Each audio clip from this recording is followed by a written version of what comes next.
பாவபாரம் நீங்கி வாழ்வாயே. எந்த நேரமும் எனதுள்ளத்திலும் பேரானந்தம் பொங்கி பாடுவேன்.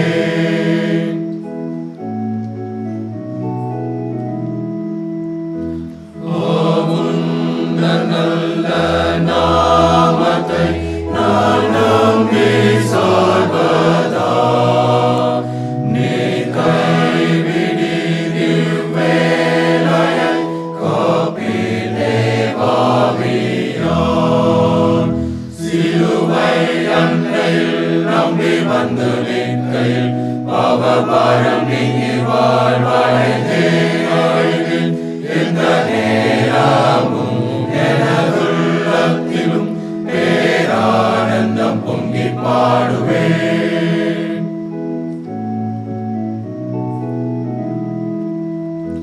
மாவல்ல வாக்கின் உண்மையை கண்டுணர செய்தேன். நான் ஒப்புவித்த பொருளை விடாமல் காக்கிறேன். சிலுவை அன்னையில் நம்பி வந்து நிற்கையில் பாவபாரம் நீங்கி வாழ்வாயே. எந்த நேரமும் எனதுள்ளத்திலும் பேரானந்தம் பொங்கி பாடுவேன்.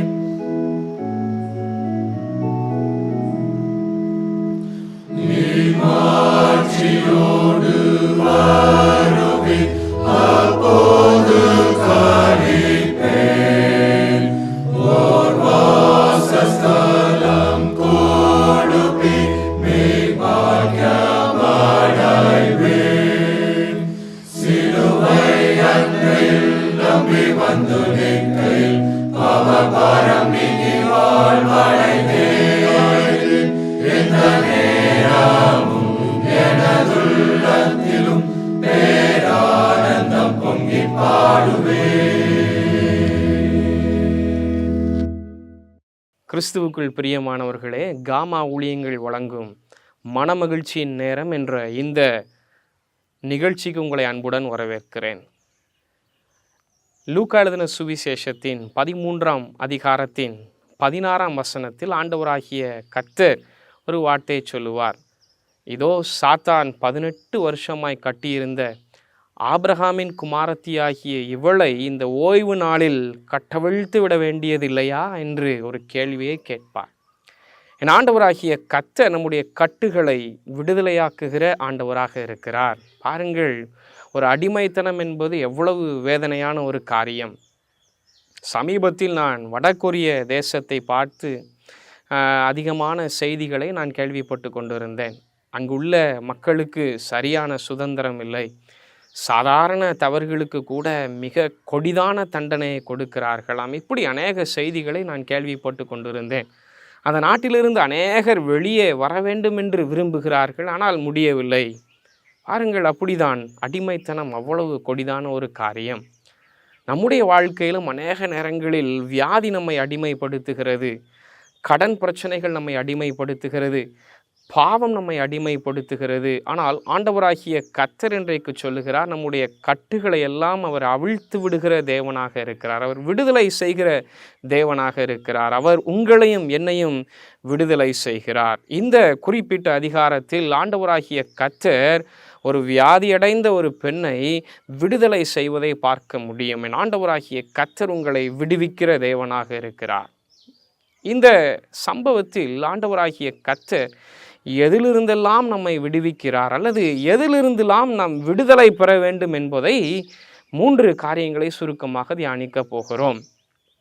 அந்த சம்பவத்தை நாம் பார்க்கும் பொழுது முதலாவதாக அது ஒரு ஜெபாலயமாக இருக்கிறது. அந்த ஜெபாலயத்தில் அநேகர் இருக்கிறார்கள். அநேகருக்கு மத்தியில் 18 வருடமாய் வியாதியடைந்த அந்த பெண்ணும் இருக்கிறார்.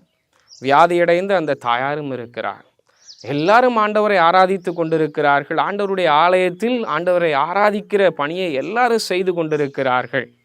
அவர்களுடைய கண்ணோட்டத்தில் ஆண்டவருடைய ஆலயம் என்பது ஆண்டவரை ஆராதிப்பதற்காக மட்டும்தான். ஆண்டவரிடத்தில் ஜெபிப்பதற்காக மட்டும்தான், ஆண்டவருடைய வார்த்தைகளை கேட்பதற்காக மட்டும்தான் அப்படி எல்லாரும் ஆராதித்து கொண்டிருக்கிறார்கள், ஜெபித்து கொண்டிருக்கிறார்கள். ஆனால் அவர்கள் எல்லாருக்கும் மத்தியில் இந்த பெண்ணும் இருக்கிறாள். வியாதியான இந்த பெண், அநேக வருடமாய் வியாதியை சந்தித்திருக்கிற இந்த பெண், அநேக மருத்துவர்களை சந்தித்தும் அநேக மருத்துவர்களை பார்த்தும் விடுதலை கிடைக்காத இந்த பெண்ணும் இருக்கிறாள். பாருங்கள், அந்த ஜெபாலய தலைவனுடைய இருதயத்தில் கூட இந்த பெண்ணுக்கு ஒரு விடுதலை வேண்டும் என்ற எண்ணம் இல்லை.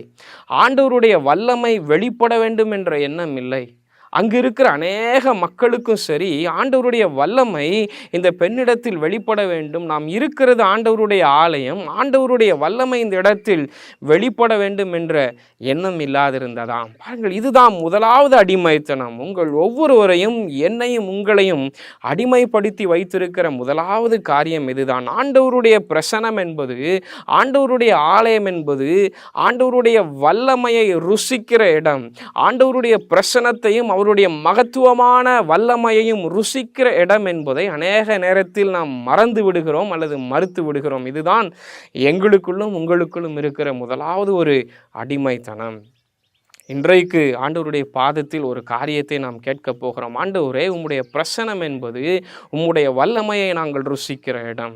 உம்முடைய ஆலயம் என்பது நாங்கள் ஜெபிக்கிற இடம் மாத்திரம் அல்ல, நாங்கள் உம்மோடு பேசுகிற இடம் மாத்திரம் அல்ல, பாடல்களை படிக்கிற இடம் மாத்திரம் அல்ல, ஆண்டவருடைய வார்த்தையை கேட்கிற இடம் மாத்திரம் அல்ல, அது உம்முடைய வல்லமையை ருசிக்கிற இடம்.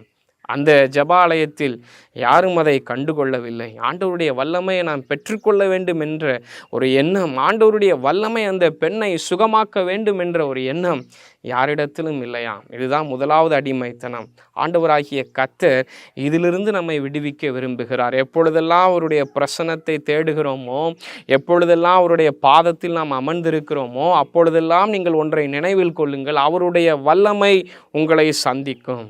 நீங்கள் பேசுவது மாத்திரமல்ல, நீங்கள் ஜெபிப்பது மாத்திரமல்ல, அவருடைய வல்லமையும் உங்களை சந்திக்கும். அவருடைய வல்லமை உங்களை வியாதியிலிருந்து சுகமாக்கும். அவருடைய வல்லமை உங்கள் இருதயத்தில் இருக்கிற கலக்கங்கள், பயங்கள் எல்லாவற்றையும் மாற்றும். அத்தனை பெரியது அவருடைய வல்லமை. இரண்டாவது, இன்னொரு அடிமைத்தனம் இருந்தது. பாருங்கள், அந்த நாட்களில் ஆண்டவருடைய ஆலயம் என்று சொன்னாலே அந்த ஆலயம் பலி செலுத்துகிற இடம், ஆண்டவரை ஆராதிக்கிற இடம், ஆண்டவர் நம்மோடு பேசுகிற இடம், ஆண்டவருடைய வார்த்தையை கேட்கிற இடம், நியாயப்பிரமாண புஸ்தகத்தில் இருக்கிற எல்லா காரியங்களையும் கேட்கிற இடம் என்பது மாத்திரமே அந்த மக்களுடைய இருதயத்தில் இருந்தது.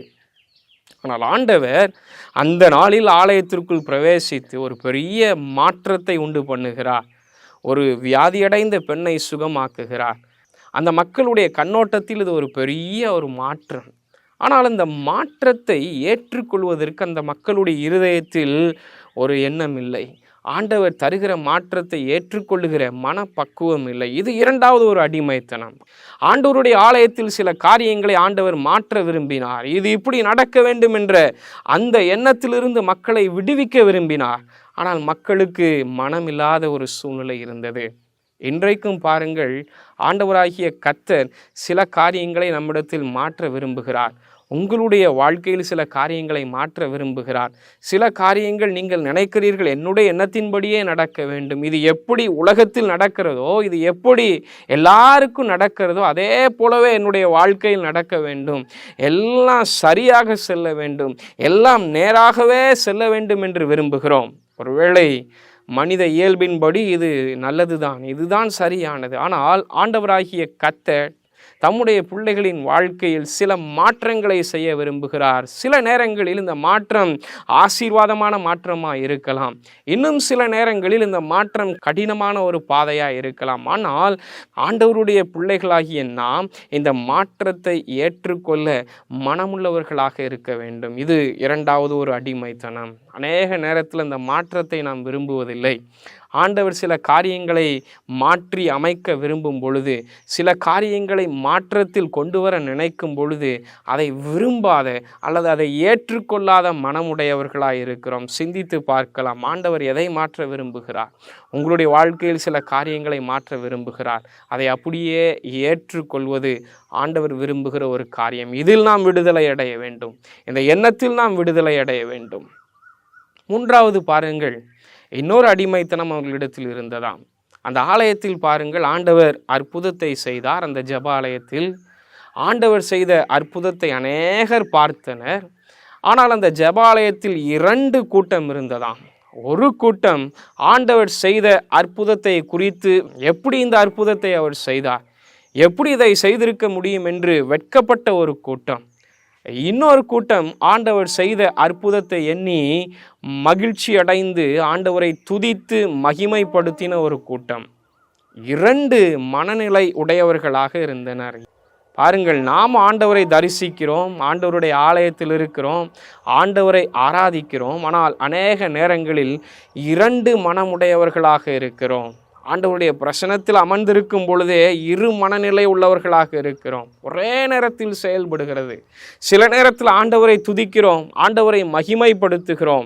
அதே நேரத்தில் சில காரியங்களை யோசிக்கும் பொழுது, ஆண்டவர் இது ஏன் என்னுடைய வாழ்க்கையில் நடக்கிறது, இது ஏன் என்னுடைய வாழ்க்கையில் சம்பவிக்கிறது என்று சில நேரத்தில் ஆண்டவரை மறுதலிக்கிறோம். சில நேரத்தில் அவிசுவாசமான காரியத்தை செய்கிறோம். 2 மனநிலையுடையவர்களாக இருக்கிறோம்.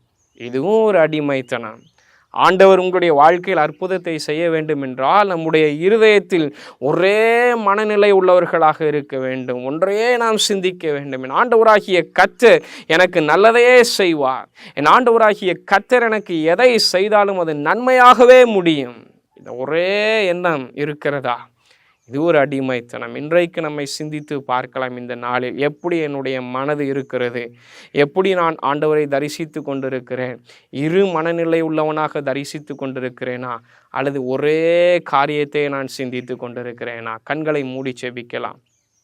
ஆண்டவரே, எங்களை நீர் விடுவிக்கிற தகப்பனாக இருக்கிறீர். எங்களுடைய இருதயத்தில் அநேக காரியங்கள் உமக்கு பிரியமில்லாததாக இருக்கிறது ஆண்டவரே. அநேக நேரத்தில் மாற்றத்தை விரும்பாதவர்களாக இருக்கிறோம் ஆண்டவரே. அநேக நேரத்தில் உம்முடைய வல்லமை எங்களில் வெளிப்படும் என்பதை நாங்கள் மறந்து போகிறவர்களாக இருக்கிறோம் ஆண்டவரே. உம்முடைய ஆலயம் என்பது, உம்முடைய பிரசனம் என்பது, உம்முடைய வல்லமை வெளிப்படுகிற இடம் என்பதை நாங்கள் மறந்து போகிறோம் ஆண்டவர். இன்றைக்கு எங்கள் வாழ்க்கையில் அற்புதத்தை செய்யும் ஆண்டவரே. இன்றைக்கு நாங்கள் செபிக்கும் பொழுது எங்கள் வாழ்க்கையில் அற்புதங்களை செய்யும். நீர் மகிமைப்படும். உம்முடைய வல்லமையை எங்களுடைய கண்கள் பார்க்கட்டும் அப்பா. அதே போல் 2 மனநிலை உள்ளவர்களாக இருக்கிறோம். 2 மனநிலையோடு உம்மை தரிசித்து கொண்டு இருக்கிறோம் ஆண்டவரே. ஒரு பக்கத்தில் நாங்கள் உம்மை மகிமைப்படுத்துகிறோம், ஒரு பக்கத்தில் அவிசுவாசமான வார்த்தைகளை பேசுகிறோம். இதிலிருந்து எங்களை விடுவியும் ஆண்டவரே. உம்முடைய பிள்ளைகளாகிய எங்களை இந்த அடிமைத்தனத்திலிருந்து தயவாய் விடுவியும். உம்முடைய கரம் எங்களை தாங்கட்டும் ஆண்டவரே. அற்புதங்களை செய்யும். இந்த காணொளி மூலமாக உம்முடைய வார்த்தைகளை கேட்கிற ஒவ்வொரு பிள்ளைகளையும் நீர் ஆசீர்வதியும். நீர் அப்படியே செய்ய போகிறீர். உமக்கு நன்றி. இயேசுவின் மூலமாய் செபிக்கிறேன் நல்ல பிதாவே, ஆமேன். கர்த்தர் உங்களை ஆசீர்வதிப்பாராக.